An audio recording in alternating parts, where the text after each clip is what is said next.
আজ আমি আপনাকে একটা কাহিনী শোনাবো। একটা খাড়াই উঁচু পাহাড় ছিল, যা বেয়ে ওঠা প্রায় অসম্ভব কাজ ছিল। এবার একদিন কয়েকটা ব্যাঙ এলো আর তা বেয়ে উঠতে শুরু করলো। আস্তে আস্তে প্রত্যেকটা ব্যাঙ মিলে লাফিয়ে লাফিয়ে ওপরে ওঠার চেষ্টা করছিল। নিচে কিছু পশু দাঁড়িয়েছিল যারা বলছিল, এটা তো অসম্ভব ব্যাপার, এই ব্যাঙগুলো উঠতেই পারবে না, সকলে পড়ে যাবে। আর তারপর ধীরে ধীরে সমস্ত ব্যাঙ নিচে পড়তে থাকলো। শেষ পর্যন্ত একটাই ব্যাঙ ছিল যে শিখরে পৌঁছতে পারল। জানেন সে কেন পারল? কারণ সেই ব্যাঙ বধির ছিল। সে কারোর কথা শোনেনি, ও স্থির করেছিল শিখরে পৌঁছতে হবে আর পৌঁছে গেল। এবার এটা কিন্তু আমাদের জন্য অত্যন্ত গুরুত্বপূর্ণ শিক্ষা। আপনি যদি জীবনে নিজের লক্ষ্য স্থির করে থাকেন, তাহলে এদিক ওদিক কারোর কথা শুনবেন না, শুধু এই নিজের লক্ষ্যের দিকে অগ্রসর হন। কারণ সাফল্য আপনার প্রচেষ্টার দ্বারাই আপনি পেতে পারেন, অন্যের কথা দ্বারা নয়। তাহলে চেষ্টা করতে থাকুন আর নিজের লক্ষ্য প্রাপ্ত করুন। আর আমার সাথে ভালোবেসে বলুন, রাধা রাধা।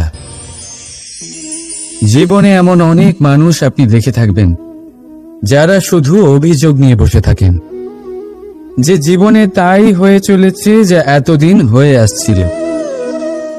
শুধুমাত্র দুবেলার অন্ন সংস্থান হচ্ছে ব্যাস। আমাদের জীবন আমাদের তাই দিয়ে চলেছে যা এতদিন দিয়ে এসেছে।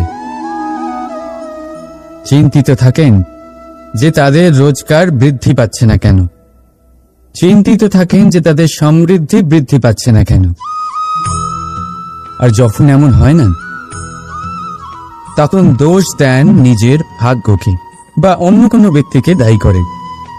আপনি কিছু মুহূর্ত নিজের সাথে কাটান, নিজের সাথে কথা বলুন, একটু বিচার বিবেচনা করুন। আপনি বুঝতে পারবেন আপনি আজ সেটুকুই পাচ্ছেন যা আপনি এতদিন পেয়ে এসেছেন, কারণ আপনি তাই করছেন যা এতদিন ধরে করে এসেছেন। বিশেষ কিছু নয়, নতুন কিছু নয়। জীবনে যদি বিশেষ কিছু পেতে হয় তবে তার জন্য বিশেষ পরিশ্রম করতে হবে, কঠিন পরিশ্রম করতে হবে, নতুন কিছু করে দেখাতে হবে। যদি কোনো গরুর থেকে আপনি পুষ্টিকর দুধের আশা রাখেন, তাহলে তার আহারও পুষ্টিকর হওয়া উচিত। চেষ্টা দিয়ে আসে প্রগতি, আর সমর্পণ থেকে আসে সমৃদ্ধি। চেষ্টা আর সমর্পণ বাড়িয়ে তুলুন, তাহলে দেখবেন আপনি জীবন থেকে যা চাইবেন তা আপনি অবশ্যই পাবেন। তাই ভালোবেসে বলুন, রাধা রাধা। বিরোধিতা এমন এক শব্দ যা শুনে আমরা সবাই ভয় পেতে থাকি। যদি কেউ আমাদের বিরোধিতা করে তা আমাদের সহ্য হয় না। আমরাও কারোর বিরোধিতা করে কোনো শত্রুতা করতে চাই না। এই ধরনের ভাবনা আমাদের মনে আসতেই থাকে। কিন্তু বিরোধিতা, এই শব্দ আপনার শান্তির জন্য, আপনার সুখের জন্য কতটা গুরুত্বপূর্ণ তা আপনারা জানেন না। তাই যদি কাল এসে কেউ আপনার বিরোধিতা করে, তখন সবার আগে নিজেকে যাচাই করুন। আপনি কি ভুল করেছেন? আপনার দোষ কি? নিজের মধ্যে কি ত্রুটি আছে সেটা বোঝার চেষ্টা করুন, নিজেকে সংশোধন করার চেষ্টা করুন। তারপর দেখুন বিরোধিতার এই আগুন আপনাকে স্বর্ণ থেকে কুন্দন বানিয়ে তুলবে। বলা হয় এই সংসারে খারাপ বেড়েই চলেছে, কিন্তু তার কারণ এ নয় যে খারাপ মানুষ বেড়ে চলেছে। তার কারণ হলো যে ভালো মানুষ, যাদের ভালো চিন্তা, ভালো বিচারধারা আছে, তারা খারাপের বিরোধিতা করতে পারেন। যদি আপনার সম্মুখে কোনো খারাপ কর্ম হয়, তাহলে তার বিরোধিতা করতে সংকোচ করবেন না, কারণ বিরোধিতার এই আগুন মন্দকে পিছুপা হতে অবশ্যই বাধ্য করে। রাধা রাধা। জীবনে আপনি এরকম মানুষও দেখবেন যারা এটা বলে, ভাবে, নিজেকেও বলে যে উনি সেই এমন ব্যক্তি যার মতো আমি হতে চাই। ঠিক আছে, কারোর থেকে প্রেরণা নেওয়াটা কোনো ভুল নয়, কিন্তু কখনো কখনো এই প্রেরণা গুরুত্বহীন হয়ে যায় আর আমরা শুরু করে দিই সেই ব্যক্তিকে নকল করতে। এখানেই থেমে যায় আমাদের উন্নতি। এবারে দেখুন, সংসারে শত কোটি রঙের ফুল আছে, কিন্তু তারা কখনো একে অপরকে নকল করে না। নকল করে না তাদের রং, নকল করে না তাদের সুগন্ধ। তাহলে আমরা করি কেন?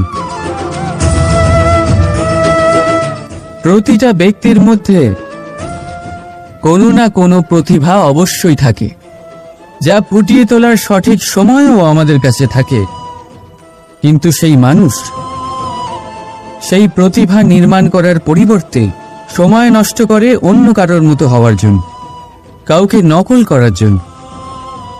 এটা করবেন না। সময়কে ব্যবহার করুন নিজের অস্তিত্ব নির্মাণ করার জন্য, কারণ কারোর ছায়া হওয়ার থেকে ভালো আপনি কারোর জন্য প্রেরণা হয়ে উঠুন। রাধা রাধা। আপনি কখনো পাখিদের দেখেছেন? যেভাবে মানুষ তার সন্তানকে জন্ম দেয়, পাখিরাও সন্তানদের জন্ম দেয়। আর যেই তার সন্তান এই সংসারে প্রবেশ করে, সেই পাখি তাকে আগলে রাখে, তার যত্ন করে, ওর জন্য বাসা বানায়, ওর জন্য দূর কোথাও থেকে খাবার নিয়ে আসে, নিজের ঠোঁট দিয়ে ওর মুখে খাবার খাইয়ে দেয়, সবকিছু করে। কিন্তু একটা কাজ পাখি করে, কিন্তু মানুষ কখনোই করে না। যখন পাখি মনে করে যে তার সন্তান বড় হয়ে গেছে, ওকে এবার ওরা শিখতে হবে, নিজেকেই আত্মরক্ষা শিখতে হবে, নিজের খাবার নিজেই খুঁজে আনতে হবে, তো সেই পাখি তার সন্তানকে বাসা থেকে বের করে দেয়। তারপর সেই পাখির সন্তান নিজে উড়তে শেখে, আত্মরক্ষা করতে শেখে এবং আস্তে আস্তে সে আত্মনির্ভর হয়ে ওঠে। কিন্তু মানুষ কি তার সন্তানের সাথে এটাই করে? কখনোই নয়। মানুষ তার সন্তানকে নিজের সাথে বেঁধে রাখে, সব সময় তার লালন পালনের, তার দেখাশোনার ব্যবস্থা করে রাখে, আর এটাই ভাবেন যে আমি হলাম ওর পালনকর্তা, ওর খেয়াল রাখা তো আমার কর্তব্য। কিন্তু না, এই কাজ করতে করতে উনি আস্তে আস্তে নিজেরই সন্তানের শত্রু হয়ে ওঠেন, তার বিকাশের শত্রু হয়ে ওঠেন। তাই যখন সন্তান বড় হবে তখন অবশ্যই ভালোবাসুন, কিন্তু পাখির মতো কঠোর হওয়াও প্রয়োজনীয়, তবেই তার বিকাশ হবে। ওকে নিজের কষ্ট নিজেকেই সহ্য করতে দিন, শিখতে দিন জীবনের অনুভূতি কেমন, তবেই তার বিকাশ হবে। নয়তো সেই সন্তান আজীবন আপনার জন্য বোঝা হয়ে থাকবে, আর আপনি তার বিকাশের পথে আজীবন বাধা হয়ে থাকবেন। আর আমার মনে হয় না আপনি সেটা চাইবেন, তাই তো? আসুন আমার সাথে ভালোবেসে বলুন রাধা রাধা। আমাদের মনে সবসময় একটা প্রশ্ন এসেই থাকে, এই জীবন যা কিনা ঈশ্বর আমাদের দিয়েছেন, একটা জীবন, ঈশ্বর এক আত্মা দিয়েছেন পৃথিবীতে বাঁচার জন্য। যতদূর আমরা জানি আমাদের কাছে একটাই জীবন রয়েছে। আমরা ভাবি এই জীবন গুছিয়ে কিভাবে রাখা যায়। প্রত্যেক মানুষ ভাবেন যে আমি কি করি যাতে এই জীবনকে গুছিয়ে রাখা যায়, কিরকম কর্ম করব, কিরকম পুণ্য করব, কি ধরনের শাস্ত্র পড়ব যাতে আমি সেই জ্ঞান অর্জন করি যাতে জীবনটা সুন্দর করে তুলতে পারি। আমাদের সমগ্র জীবন কেটে যায় এই প্রশ্নের উত্তর খুঁজতে, সেই শাস্ত্র অধ্যয়ন করতে। এমন অনেক মানুষ তাও বুঝতে পারেন না। আসুন আজ আমি আপনাকে একটা সহজ কথা বলি, যার দ্বারা আপনি নিজের জীবন সুন্দর করবেন। জীবন, জিহ্বা, এদের দুজনেরই হলো একটাই রাশি। জিহ্বা অর্থাৎ আপনার কথা, এই কথাকে সংযত রাখুন, একে সুন্দর করে তুলুন, মধুর কথা বলুন, যতটা সম্ভব একে নিয়ন্ত্রণে রাখুন, আপনার জীবন সুন্দর হয়ে উঠবে। কারণ এই শব্দ হয় অত্যন্ত শক্তিশালী। এটা হলো এমন এক বন্ধন যা আপনার সামনের মানুষকে আপনার ব্যক্তিত্বের সাথে জুড়ে দিতে পারে। তাই এই শব্দ সংযত রাখুন, একে সুন্দর করে তুলুন। আপনার জীবন আপনা থেকেই সুন্দর হয়ে উঠবে। আর আসুন, এই মধুর সুন্দর অনুভূতি দিয়ে বলুন, রাধা রাধা। কস্তুরী তাকে ধারণ করে যে হরিণ তার নাভিতে থাকে, কিন্তু সেই হরিণ ওই কস্তুরীর সুগন্ধ নিয়ে তা পাওয়ার জন্য এদিক ওদিক ছুটে বেড়াতে থাকে। সেই হরিণ এই কস্তুরী অবশ্যই পেতে পারে যদি সে নিজের ভেতরে উঁকি মেরে দেখে। এবারে দেখুন, সুর বাঁশির মধ্যেই থাকে, শুধু প্রয়োজন তাকে খুঁজে বার করার চেষ্টা, অবিরাম চেষ্টা। ঠিক এরকমই হয় আমাদের শক্তি, যা আমাদের ভিতরে লুকিয়ে আছে। ভাবুন, যখন পরমাত্মা আমাদের ভেতরেই আছেন, তখন তাকে আমরা বাইরে খুঁজব কেন? আমরা নিজেদের অন্তরে তখনই দেখি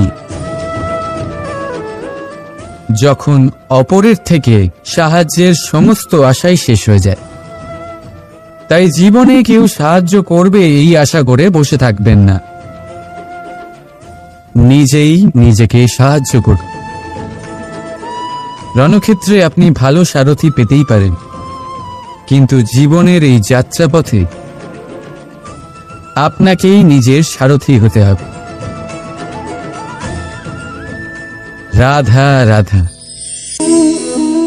কৌতুক অর্থাৎ হাসি, এটা জীবনে কতটা গুরুত্বপূর্ণ। আমরা সর্বদাই হাসতে চাই, আমরা সর্বদা অন্যের মুখে এই হাসি দেখতে চাই, কিন্তু এই কৌতুক অনেক প্রকারের হয়। আর এই কৌতুকের ভিত্তি কি, সেটাও খুব গুরুত্বপূর্ণ। কৌতুক কেবল তখনই পাবেন যখন তা শুদ্ধ মন থেকে আসবে। কৌতুক তখনই পাবেন যখন তার সামনের জনকেও হাসিয়ে তার কষ্ট হরণ করবে। এবারে যদি কৌতুক হিংসার থেকে বেরোয়, তখন তা কটাক্ষ হয়ে যায়, সামনের মানুষের মনে আঘাত করে। তারপরে সে তৈরি থাকে যে কখন আপনার উপরে আবার প্রহার করতে পারবে। তাই যদি হাস্য কাউকে ছোট করার জন্য হয়, তা হাস্য নয়, উপহাস হয়ে যায়। আর তা সামনের জনকে আনন্দ নয়, শুধু অপমান দেবে। আর অপমানিত ব্যক্তির মন তিক্ত হয়ে থাকে। তাই মনে রাখবেন যে এই কৌতুক যেন কৌতুকই থাকে, তা উপহাস বা কটাক্ষ না হয়ে যায়। রাধা রাধা। মানুষ এই শব্দের সূচনা হয় মন থেকে, আর সেই জন্যই হয়তো আমাদের এই মন এতটা গুরুত্বপূর্ণ। এবারে দেখুন না, আমাদের মনই সবকিছু চালনা করে। মনই সেই যে কল্পনা করে, মনই সেই যা কল্পনাকে বাস্তবে পরিণত করার জন্য পরিশ্রম করতে আমাদের প্রেরণা যোগায়। মনই সেই যা লোভের জালে জড়িয়ে পড়ে। মনই সেই যা অভিমানের পর্দা দিয়ে ঢেকে যায়। আর এই মনই সেই যা আপনাকে বিনাশের দিকে টেনে নিয়ে যেতে পারে। কিন্তু যদি তা পরোপকার করার ইন্ধন পায়, তাহলে এমন কোনো মহান কাজ নেই যা আপনি করতে পারবেন না। কিন্তু এই মন কি? এটা বোঝানো যায় দুটো শব্দের মাধ্যমে, দুটো সহজ শব্দ। প্রথম, একজন কুশল সেবক। দ্বিতীয়, একজন সংকটপ্রবণ মালিক। যদি আপনার এই মন আপনার নিয়ন্ত্রণে থাকে, তাহলে সে হলো আপনার সেবক। তাই আপনার অস্তিত্ব আছে। কিন্তু যদি আপনার মন আপনার কর্মের উপরে নিয়ন্ত্রণ করে, তাহলে এই মন আপনার মালিক, আর তখন আপনার বিনাশ নিশ্চিত। তাই নিজের এই মনকে নিয়ন্ত্রণে রাখুন, কিন্তু ভালোবেসে। আসুন আমার সাথে আনন্দে বলুন, রাধা রাধা। এই সূচ দেখতে পাচ্ছেন আপনি? এটা শুদ্ধ লোহা দিয়ে তৈরি। বস্ত্র সেলাই করার কাজে লাগে, অস্ত্রোপচারে কাজে লাগে। কিন্তু আপনি কি কখনো ভেবে দেখেছেন এই সূচ কিভাবে তৈরি হয়? লোহার এক বড় অংশকে পিটিয়ে পিটিয়ে টেনে টেনে তাকে পাতলা বানানো হয়। এরপরেই আমরা পেয়ে থাকি সুচ। ভাবুন, যদি লোহার টুকরোতে অনর্গল প্রহার করার ফলে একটা লোহার টুকরো সূচে পরিণত হয়, তাহলে আমাদের জীবনে অনর্গল চেষ্টা করার ফলে জীবনের সমস্ত অংশকে আমরা কত প্রভাবশালী কাজে পরিণত করতে পারি। শুধু প্রয়োজন দৃঢ় নিশ্চয়তা। তাহলে আসুন আমার সাথে ভালোবেসে বলুন, রাধা রাধা। বিশ্বাস। জীবনে বিশ্বাস কতটা গুরুত্বপূর্ণ। একজন স্ত্রী তার স্বামীর হাত ধরে যে কোনো জায়গায় যেতে পারেন। এর কারণ হলো বিশ্বাস। তার নিজের স্বামীর ওপরে বিশ্বাস আছে। যখন একজন মা তার ছোট বাচ্চাকে কোলে তুলে হাওয়ায় ওঠায়, তখন সেই বাচ্চা ভয়ভীত হয়ে যায় না। তার কারণ হলো বিশ্বাস। তার বিশ্বাস আছে যে তার মা তার কিচ্ছু হতে দেবে না। এক বৈদ্যের দেওয়া ঔষধ সন্তান কিছু না বুঝে শুনেই খেয়ে ফেলে। সেই বৈদ্যের জ্ঞানের বিষয়ে তার কোনো ধারণাই থাকে না। শুধু নিজের পিতার উপরে বিশ্বাস আছে যে তার পিতা তাকে খারাপ কিছুই দেবে না। যখন এই সংসারের প্রতিটা বন্ধন বিশ্বাসের উপরে দাঁড়িয়ে আছে, তাহলে কেন এই বিশ্বাসকে আমরা জীবনে আনতে পারি না? আপনি নিজেই দেখুন, এই বিশ্বাস নিজের জীবনে এনে দেখুন, সবকিছু আরো সুন্দর হয়ে যাবে। তাই ভালোবেসে বলুন, রাধা রাধা। বড় বড় রাজমহলের বড় বড় ইমারতের চূড়া কত সুন্দর হয়, কিন্তু আপনি কি কখনো এই বিষয়ে ভেবেছেন যে এই সুন্দর চূড়ায় পৌঁছতে গেলে আপনাকে পৃথিবীতে পাপ ফেলতেই হবে? সেই সুন্দর চূড়ায় পৌঁছে দীপ্তি পাওয়ার জন্য আপনাকে একটা কঠিন পথ অবলম্বন করতেই হবে। যদি আপনি কোনো কঠিন পথে না গিয়ে এই পৃথিবীর সাহায্য ছাড়াই শুধু উচ্চতার দিকে অগ্রসর হতে থাকেন, তাহলে সর্বদা অসফল হবেন। সেই জন্য নিজের স্বপ্ন পূরণের এই যাত্রাতে নিজের পথ কখনোই হারাবেন না, নিজের পথ থেকে সরবেন না। যদি এমন করেন, তাহলে তো আপনার স্বপ্ন পূরণ হবেই না, তার সাথে আপনি নিজের পথও হারাবেন।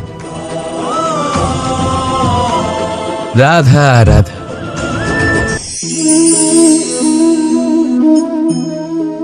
বলুন, কি দেখতে পাচ্ছেন আপনি? আমার হাতের এই সাদা বস্ত্র, নাকি এতে লেগে থাকা এই কালো দাগ? এবারে সত্যি কথা বলতে কি, আপনার নজর সবার আগে এই কালো দাগের ওপরে গেছে।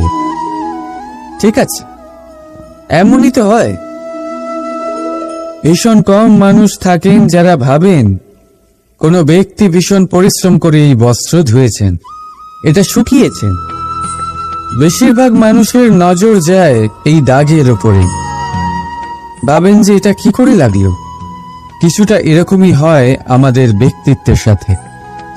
আমাদের শুভ কর্মের ওপরে আমাদের একটা খারাপ কর্ম ভারী মনে হয়। এবারে ভাবুন, যদি আমি চন্দ্রের কথা বলি, তাহলে তার শীতল আলো দেখার পূর্বে তার কলঙ্ক লক্ষ্য করেন, সেই চাঁদে লেগে থাকা কালো দাগ দেখে নেন। সেই জন্যই বিশেষ করে যারা শুধুমাত্র শুভ চিন্তা করেন আর উপকারী কর্ম যারা করেন, তাদের আমি বলবো সাবধানে থাকবেন। কারণ আপনার একটা খারাপ কর্ম চিরকালের জন্য উদাহরণ হয়ে দাঁড়াবে। রাধা রাধা। আমি একটা এমন শব্দ যার অনেকগুলি মানে হয়, যার আসল অর্থ হল অহং। যদি আপনি কথা বলেন সৃষ্টির নির্মাণ নিয়ে, তাহলে আমি ব্রহ্মদেব হয়ে সৃষ্টির নির্মাণ করবে। যদি আপনি কথা বলেন প্রলয়ের, তাহলে সেই আমি মহাদেব হয়ে বিনাশ করবে। এই আমি সঙ্গতিপূর্ণ, কিন্তু শুধু ততক্ষণ যতক্ষণ আপনি এটা সবার সাথে ভাগ করছেন।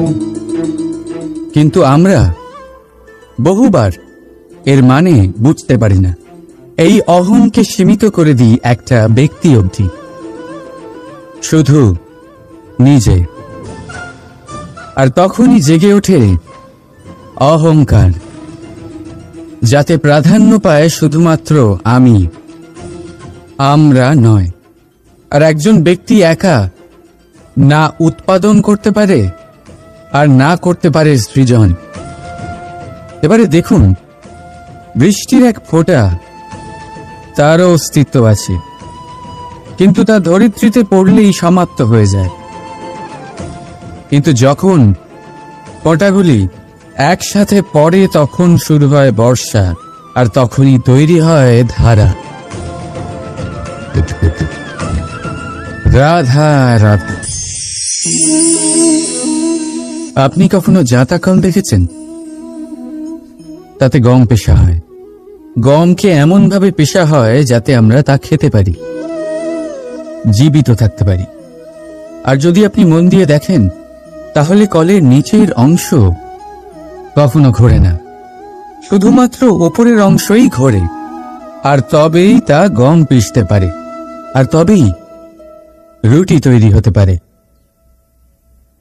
কিন্তু ভেবে দেখুন, যদি কলের দুটো অংশই ঘুরতে থাকে, তাহলে কি হবে?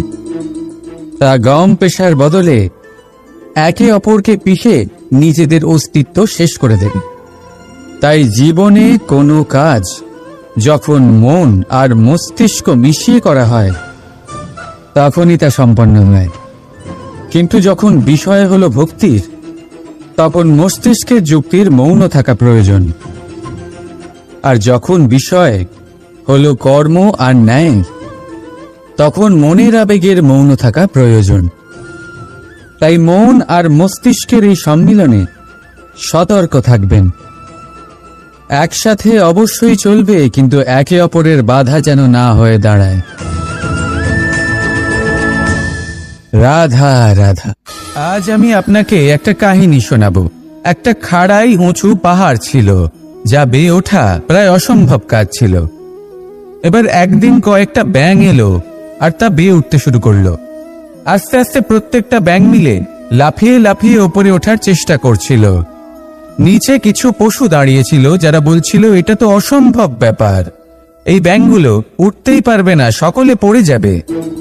আর তারপর ধীরে ধীরে সমস্ত ব্যাঙ নিচে পড়তে থাকলো। শেষ পর্যন্ত একটাই ব্যাঙ ছিল যে শিখরে পৌঁছতে পারল। জানেন সে কেন পারল? কারণ সেই ব্যাঙ বধির ছিল। সে কারোর কথা শোনেনি, ও স্থির করেছিল শিখরে পৌঁছতে হবে, আর পৌঁছে গেল। এবার এটা কিন্তু আমাদের জন্য অত্যন্ত গুরুত্বপূর্ণ শিক্ষা। আপনি যদি জীবনে নিজের লক্ষ্য স্থির করে থাকেন, তাহলে এদিক ওদিক কারোর কথা শুনবেন না, শুধু এই নিজের লক্ষ্যের দিকে অগ্রসর হন। কারণ সাফল্য আপনার প্রচেষ্টার দ্বারাই আপনি পেতে পারেন, অন্যের কথা দ্বারা নয়। তাহলে চেষ্টা করতে থাকুন আর নিজের লক্ষ্য প্রাপ্ত করুন। আর আমার সাথে ভালোবেসে বলুন, রাধা রাধা। জীবনে এমন অনেক মানুষ আপনি দেখে থাকবেন যারা শুধু অভিযোগ নিয়ে বসে থাকেন যে জীবনে তাই হয়ে চলেছে যা এতদিন হয়ে আসছিল। শুধুমাত্র দুবেলার অন্ন সংস্থান হচ্ছে ব্যাস। আমাদের জীবন আমাদের তাই দিয়ে চলেছে যা এতদিন দিয়ে এসেছে। চিন্তিত থাকেন যে তাদের রোজগার বৃদ্ধি পাচ্ছে না কেন, চিন্তিত থাকেন যে তাদের সমৃদ্ধি বৃদ্ধি পাচ্ছে না কেন। আর যখন এমন হয় না, তখন দোষ দেন নিজের ভাগ্যকে বা অন্য কোনো ব্যক্তিকে দায়ী করেন। আপনি কিছু মুহূর্ত নিজের সাথে কাটান, নিজের সাথে কথা বলুন, একটু বিচার বিবেচনা করুন। আপনি বুঝতে পারবেন আপনি আজ সেটুকুই পাচ্ছেন যা আপনি এতদিন পেয়ে এসেছেন, কারণ আপনি তাই করছেন যা এতদিন ধরে করে এসেছেন। বিশেষ কিছু নয়, নতুন কিছু নয়।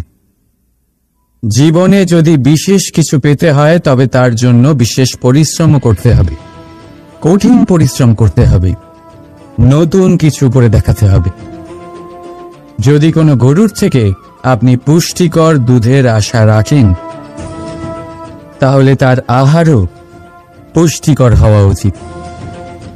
চেষ্টা দিয়ে আসে প্রগতি, আর সমর্পণ থেকে আসে সমৃদ্ধি। চেষ্টা আর সমর্পণ বাড়িয়ে তুলুন, তাহলে দেখবেন আপনি জীবন থেকে যা চাইবেন তা আপনি অবশ্যই পাবেন। তাই ভালোবেসে বলুন, রাধা রাধা।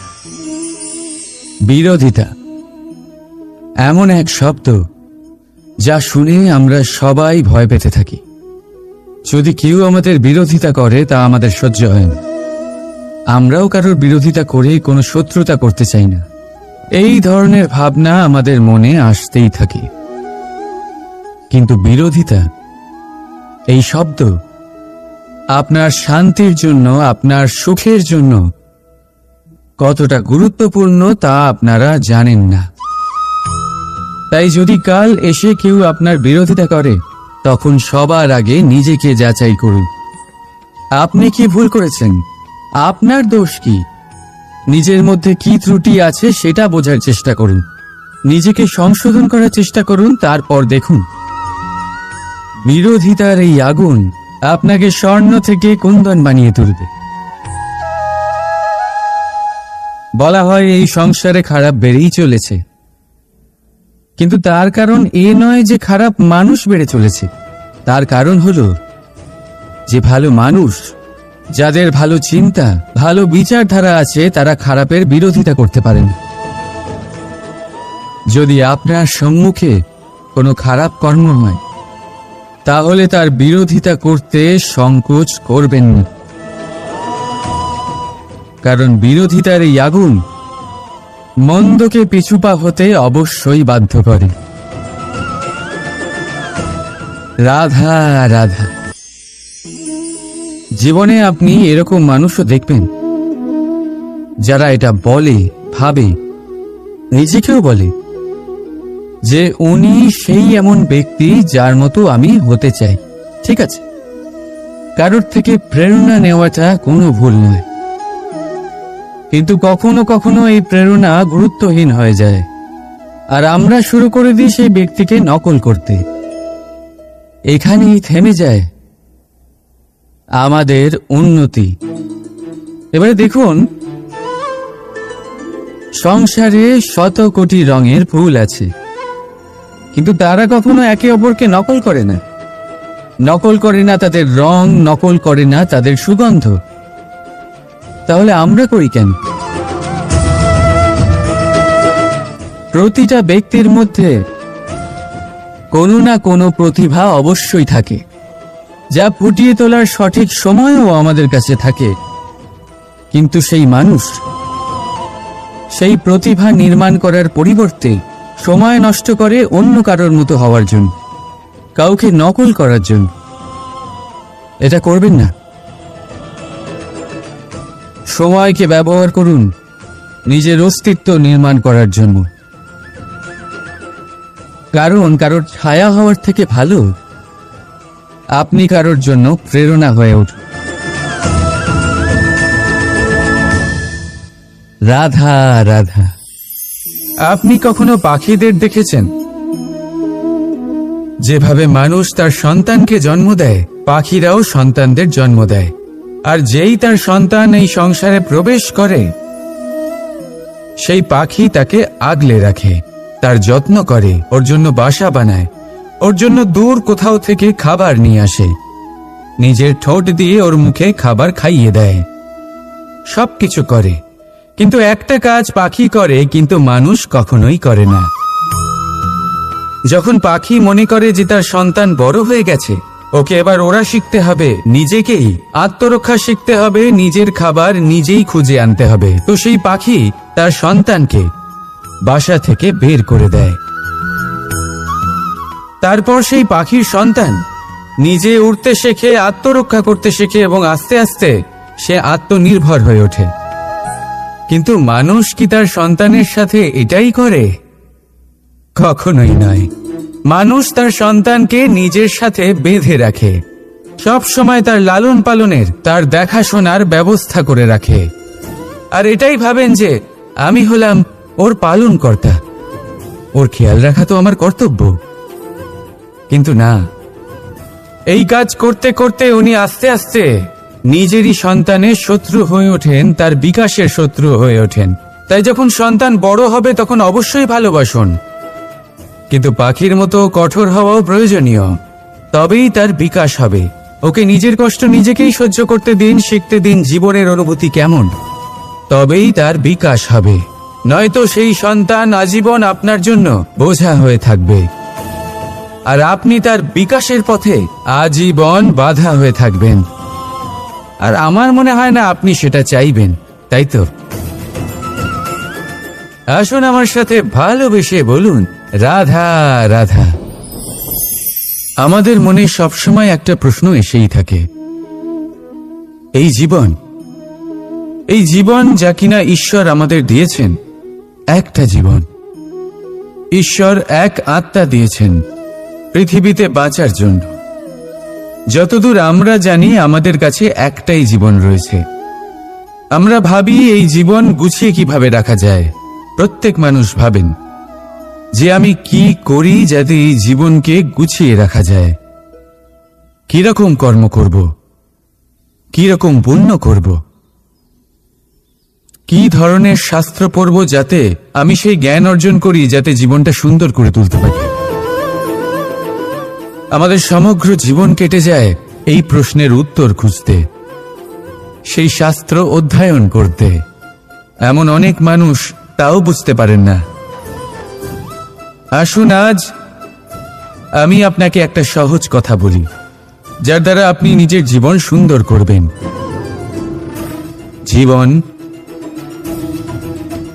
জিহ্বা, এদের দুজনেরই হলো একটাই রাশি। জিহ্বা অর্থাৎ আপনার কথা, এই কথাকে সংযত রাখুন, একে সুন্দর করে তুলুন, মধুর কথা বলুন, যতটা সম্ভব একে নিয়ন্ত্রণে রাখুন। আপনার জীবন সুন্দর হয়ে উঠবে। কারণ এই শব্দ হয় অত্যন্ত শক্তিশালী। এটা হলো এমন এক বন্ধন যা আপনার সামনের মানুষকে আপনার ব্যক্তিত্বের সাথে জুড়ে দিতে পারে। তাই এই শব্দ সংযত রাখুন, একে সুন্দর করে তুলুন। আপনার জীবন আপনা থেকেই সুন্দর হয়ে উঠবে। আর আসুন এই মধুর সুন্দর অনুভূতি দিয়ে বলুন রাধা রাধা। কস্তুরী তাকে ধারণ করে যে হরিণ তার নাভিতে থাকে, কিন্তু সেই হরিণ ওই কস্তুরীর সুগন্ধ নিয়ে তা পাওয়ার জন্য এদিক ওদিক ছুটে বেড়াতে থাকে। সেই হরিণ এই কস্তুরী অবশ্যই পেতে পারে যদি সে নিজের ভেতরে উঁকি মেরে দেখে। এবারে দেখুন, সুর বাঁশির মধ্যেই থাকে, শুধু প্রয়োজন তাকে খুঁজে বার করার চেষ্টা, অবিরাম চেষ্টা। ঠিক এরকমই হয় আমাদের শক্তি, যা আমাদের ভিতরে লুকিয়ে আছে। ভাবুন, যখন পরমাত্মা আমাদের ভেতরেই আছেন, তখন তাকে আমরা বাইরে খুঁজব কেন? আমরা নিজেদের অন্তরে তখনই দেখি যখন অপরের থেকে সাহায্যের সমস্ত আশাই শেষ হয়ে যায়। তাই জীবনে কেউ সাহায্য করবে এই আশা করে বসে থাকবেন না, নিজেই নিজেকে সাহায্য করুন। রণক্ষেত্রে আপনি ভালো সারথি পেতেই পারেন, কিন্তু জীবনের এই যাত্রাপথে আপনাকেই নিজের সারথি হতে হবে। রাধা রাধা। কৌতুক অর্থাৎ হাসি, এটা জীবনে কতটা গুরুত্বপূর্ণ। আমরা সর্বদাই হাসতে চাই, আমরা সর্বদা অন্যের মুখে এই হাসি দেখতে চাই। কিন্তু এই কৌতুক অনেক প্রকারের হয়, আর এই কৌতুকের ভিত্তি কি সেটাও খুব গুরুত্বপূর্ণ। কৌতুক কেবল তখনই পাবেন যখন তা শুদ্ধ মন থেকে আসবে। কৌতুক তখনই পাবেন যখন তার সামনের জনকেও হাসিয়ে তার কষ্ট হরণ করবে। এবারে যদি কৌতুক হিংসার থেকে বেরোয়, তখন তা কটাক্ষ হয়ে যায়, সামনের মানুষের মনে আঘাত করে। তারপরে সে তৈরি থাকে যে কখন আপনার উপরে আবার প্রহার করতে পারবেন। তাই যদি হাস্য কাউকে ছোট করার জন্য হয়, তা হাস্য নয়, উপহাস হয়ে যায়। আর তা সামনের জনকে আনন্দ নয়, শুধু অপমান দেবে। আর অপমানিত ব্যক্তির মন তিক্ত হয়ে থাকে। তাই মনে রাখবেন যে এই কৌতুক যেন কৌতুকই থাকে, তা উপহাস বা কটাক্ষ না হয়ে যায়। রাধা রাধা। মানুষ এই শব্দের সূচনা হয় মন থেকে, আর সেই জন্যই হয়তো আমাদের এই মন এতটা গুরুত্বপূর্ণ। এবারে দেখুন না, আমাদের মনই সবকিছু চালনা করে। মনই সেই যে কল্পনা করে, মনই সেই যা কল্পনাকে বাস্তবে পরিণত করার জন্য পরিশ্রম করতে আমাদের প্রেরণা যোগায়। মনই সেই যা লোভের জালে জড়িয়ে পড়ে। মনই সেই যা অভিমানের পর্দা দিয়ে ঢেকে যায়। আর এই মনই সেই যা আপনাকে বিনাশের দিকে টেনে নিয়ে যেতে পারে। কিন্তু যদি তা পরোপকার করার ইন্ধন পায়, তাহলে এমন কোনো মহান কাজ নেই যা আপনি করতে পারবেন না। কিন্তু এই মন কি? এটা বোঝানো যায় দুটো শব্দের মাধ্যমে, দুটো সহজ শব্দ। প্রথম, একজন কুশল সেবক। দ্বিতীয়, একজন সংকট প্রবণ মালিক। যদি আপনার এই মন আপনার নিয়ন্ত্রণে থাকে, তাহলে সে হলো আপনার সেবক। তাই আপনার অস্তিত্ব আছে। কিন্তু যদি আপনার মন আপনার কর্মের উপরে নিয়ন্ত্রণ করে, তাহলে এই মন আপনার মালিক, আর তখন আপনার বিনাশ নিশ্চিত। তাই নিজের এই মনকে নিয়ন্ত্রণে রাখুন, কিন্তু ভালোবেসে। আসুন আমার সাথে আনন্দে বলুন, রাধা রাধা।